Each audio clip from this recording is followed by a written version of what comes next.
Somewhere in a quiet coastal town in Maine, a man named Ethan sat on the edge of his bed, watching the first light of dawn spill through thin curtains.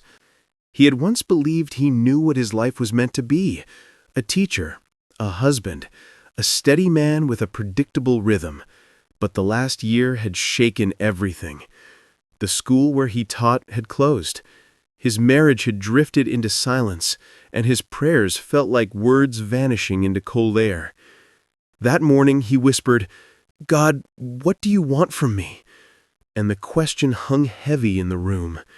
Yet deep inside, something small and steady replied, "You are not lost. You are being led." He didn't recognize the thought as divine. He simply felt the weight in his chest lift for a moment.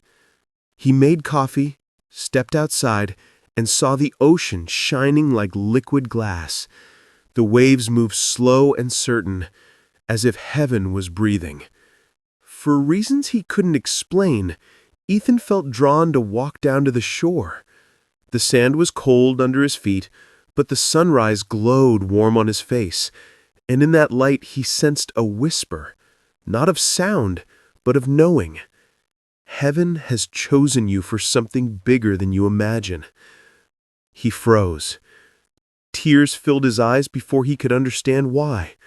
The voice wasn't loud or demanding. It was tender, like truth too gentle to deny. All day those words followed him. While driving through town, while reading, while falling asleep, they lingered. He wrote them on a piece of paper and tucked it in his wallet. Weeks passed and life didn't suddenly become perfect, but subtle things began shifting. He met people who spoke the very encouragements he needed. One morning his pastor called, asking if he could volunteer teaching at a youth shelter. They needed someone just for a few days. Ethan agreed reluctantly, unsure if it mattered. But the moment he stepped inside that small room filled with restless teens, something inside him stirred awake. The kids listened to him not because he was strong, but because he was real. He told them about failure, about waiting, about finding God in disappointment. One boy stayed after class and said, "When you talk, I feel like I still have a chance." That night, Ethan sat in his car and cried. It was the first time in months he cried from gratitude, not pain. He realized heaven hadn't abandoned him. It had redirected him. The bigger thing wasn't fame or wealth. It was purpose. God was teaching him that small steps of obedience are the doorway to destiny. Over the following months, Ethan kept serving. The shelter asked him to stay permanently. He wrote short devotionals for the teens, simple words about hope, and one of the volunteers shared them online. They spread farther than he could imagine, reaching thousands who messaged saying, "Your words found me exactly when I needed them." Ethan laughed through tears one night reading those messages, whispering, "I guess you really did choose me." Yet he still wrestled with doubt. "Why me?" he asked during prayer. And the still voice returned, "Because you were willing to be broken, so I could rebuild you." The more he surrendered, the clearer his steps became. He began speaking at small gatherings, not as a preacher, but as a storyteller. His calm honesty drew people who had quietly given up on faith. He would always start by saying, "You are not a mistake. Heaven saw you before the world ever doubted you." Every time he said it, he felt heaven confirming those same words back to him. His life was no longer about proving worth. It was about revealing grace. Even the pain that once haunted him now served as evidence that God wastes nothing. Late one evening, he walked again by the ocean where it had all begun. The sky burned orange and gold, waves folding gently onto the shore. He knelt in the sand and whispered, "If you still want me, I'm yours completely." A soft breeze swept across his face like an unseen hand. Peace covered him. Not the peace of perfect answers, but of perfect trust. He understood then that being chosen doesn't mean being comfortable. It means being prepared. Heaven chooses not the strong, but the surrendered. Ethan arose, looked at the horizon, and smiled. The tide rolled in, touching his shoes like a quiet promise, and he knew months turned into seasons, and Ethan's life unfolded in ways that didn't make sense to logic, but made perfect sense to heaven. The shelter that once struggled now overflowed with volunteers. Teens who used to sit in silence began smiling again, writing dreams in notebooks, daring to believe in futures they had once given up on. Ethan watched this transformation with awe, realizing that heaven's plans were rarely fast, but always faithful. He had stopped asking God for explanations and started thanking Him for revelations. Every challenge now felt like a classroom, every delay like a divine appointment. One chilly autumn evening, after finishing a talk at the shelter, Ethan walked out into the rain and saw a young girl sitting alone under the bus stop canopy. Her clothes were soaked, her eyes hollow with fear. Something inside him whispered, "Stay." He sat beside her quietly until she finally spoke. Her name was Zoe. She had run away from home after her parents divorced. She said she didn't believe in God anymore because, if heaven cared, it wouldn't let families break. Ethan listened, then told her how he once felt the same, how he thought heaven had forgotten him too, until the silence became a doorway instead of a wall. She looked at him, tears mixing with rain, and whispered, "Then maybe I'll wait for a door too." That night he drove her to a local safe house, praying silently for her future. Months later, Zoe returned to the shelter as a volunteer herself. Watching her laugh with other kids one afternoon, Ethan felt heaven smile through her joy. He understood now that being chosen didn't mean being elevated. It meant being entrusted, with stories, with souls, with purpose beyond comfort. He began keeping a journal, not of his achievements, but of moments where heaven intersected the ordinary. The day a boy found his missing father, the time food donations arrived right when they were needed, the letter from a stranger in Brazil who said Ethan's words kept him from ending his life. Each page became proof that heaven's plan was alive. Still, there were nights when Ethan felt small. The weight of others' pain sometimes pressed on him like invisible chains. He'd go to the beach, sit on the sand, and stare at the endless waves, whispering, "Lord, I'm trying, but I'm tired." And every time, the sea answered with rhythm and patience, as if reminding him that even tides rest before rising again. One evening, as he sat there, a thought pierced his quiet. You were chosen not to be perfect, but to be present. He breathed deep, letting that truth settle. From then on, he stopped trying to fix everyone's pain and started simply showing up, trusting heaven to do what his hands could not. Soon after, an unexpected email arrived. A global Christian organization had come across his writings online and wanted him to share his story at a conference in Chicago. Ethan hesitated. He wasn't a speaker. He was just him. But that same quiet whisper came again. The world needs your ordinary. He agreed. Standing backstage at the conference months later, surrounded by polished lights and cameras, he felt completely out of place. Then he remembered the beach, the shelter, Zoe's tears, the feather of peace that had carried him this far.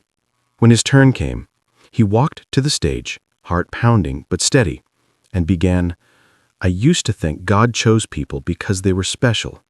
Now I know He chooses them because they're willing." The hall fell silent. He told stories of the broken and the brave, of signs that appeared when he least expected, of how heaven whispers through storms and silence alike. When he finished, people stood and applauded, not for him, but for the presence that moved through the room. Afterward, a man approached him in tears.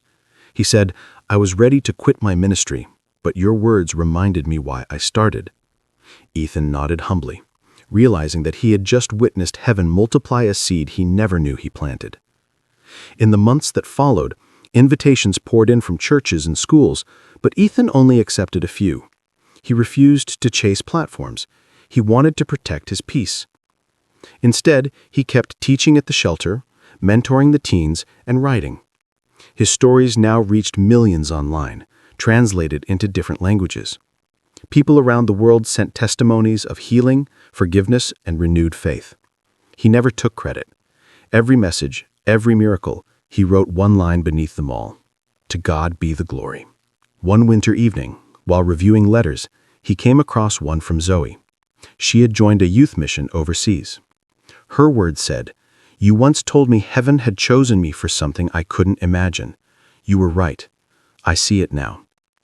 He smiled through tears, whispering, "She heard it too." That night, he knelt by his bed and said, "If you can use me to awaken others, then keep me small enough to listen." The wind outside rattled the window gently, almost as if heaven approved. Years later, when he returned to the beach where his journey began, he was older, his hair streaked with gray, his hands lined with time. He walked barefoot, letting the cold sand press against his feet, feeling the rhythm of waves echo through his chest. The world had changed, faster, noisier, but the sea still sang the same slow song. He closed his eyes and whispered, "Thank you for choosing me, even when I didn't see what you saw." The horizon shimmered gold as the sun broke free from clouds, and he felt it again, that still, tender assurance that his story wasn't finished. Heaven wasn't done writing. Every person he had met, every word he had spoken, was part of a larger story unfolding beyond what eyes could see. He realized that the true miracle wasn't that heaven chose him, but that heaven chose everyone willing to listen. He smiled, letting the wind wash across his face like a blessing. Somewhere behind him, waves kissed the shore softly, repeating heaven's eternal message. You were chosen for something bigger than you imagine. Years passed, and the rhythm of Ethan's life became quieter, yet richer, like a hymn whispered through time. The world called him a writer, a teacher, even a preacher, but in his heart he remained a listener. Every morning he would wake before sunrise, make a single cup of coffee, and sit by the window with his worn notebook. Some days he wrote words of peace. Some days he simply waited in silence. To him, stillness had become holy ground. The youth shelter had grown into a national foundation that reached thousands, yet Ethan refused to have his name printed in bold anywhere.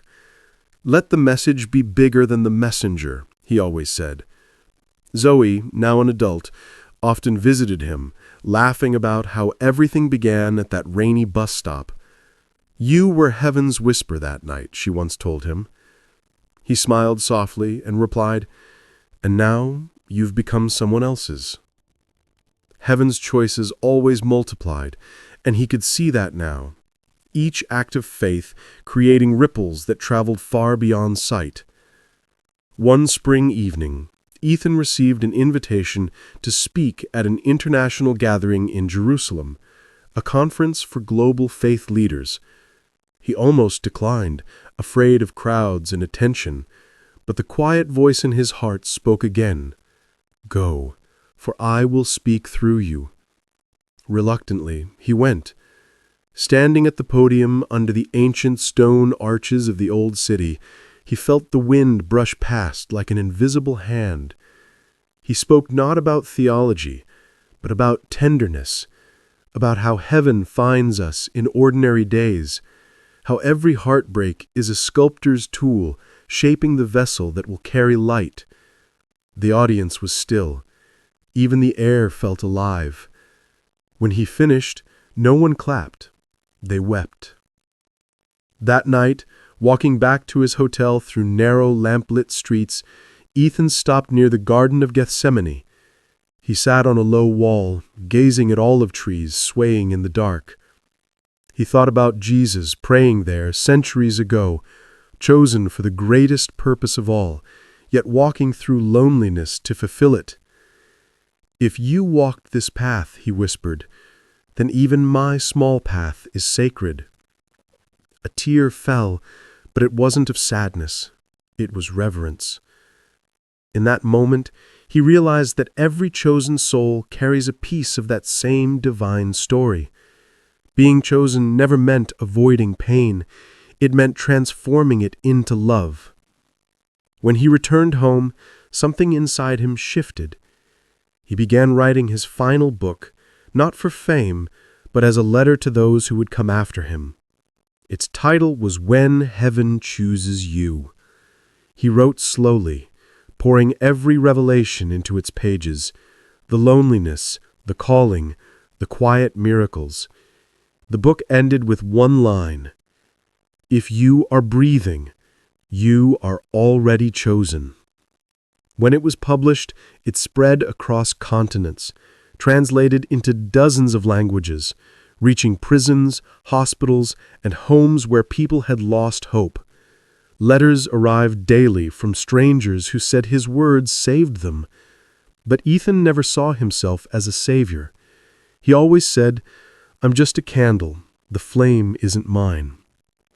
As years crept on, his body grew frail, though his spirit only brightened.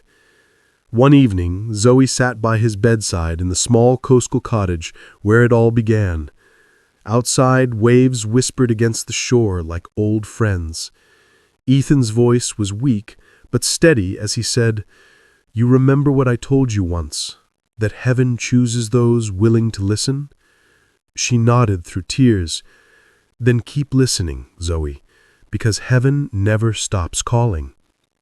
He reached into a drawer and handed her his notebook, the first one he ever kept. Its pages were yellowed, the ink fading, but on the very first page, written in trembling hand, were the words, "Heaven has chosen you for something bigger than you imagine." Zoe pressed it to her heart as he smiled faintly, eyes reflecting the same calm light that had guided him all those years. Later that night, while the moon shone over the sea, Ethan took his final breath, peaceful and unafraid. The next morning, the ocean was still, almost reverent. A single feather drifted onto his windowsill, just as it had years ago. Zoe found it there when she came to say goodbye, and she knew heaven had sent it as a signature, one last gentle confirmation that the messenger had returned home. His funeral was simple, held on the beach at sunrise. People came from every place his story had reached, teenagers now grown, pastors, writers, strangers who had only known him through words. No one spoke loudly. Instead, they stood in silence, listening to the waves. The sky turned gold, and a breeze passed through the crowd, lifting tears and whispers alike. Someone began humming Amazing Grace, and others joined, until the sound rose like prayer over the water. In that golden light, Zoe stepped forward and read from his notebook. "These are not my words. They belong to a man who believed heaven speaks through ordinary people. And tonight, if you're hearing this, maybe it's because heaven has chosen you too." The crowd fell silent. Some wept. Some prayed quietly. As Zoe spoke, she felt a warmth on her shoulder, like a presence standing beside her. She smiled without looking, knowing in her spirit that Ethan's light was still near, working through her voice just as heaven once worked through his. Outside the auditorium, the night sky blazed with stars, and a gentle wind moved through the city streets. Somewhere high above, heaven whispered its eternal truth once more, that no life surrendered to love is ever wasted, that every soul willing to listen becomes a doorway for divine purpose. And in the stillness that followed, hearts around the world awakened to the same quiet call Ethan once heard on that distant shore, the whisper that says, "You are chosen for something bigger than you imagine."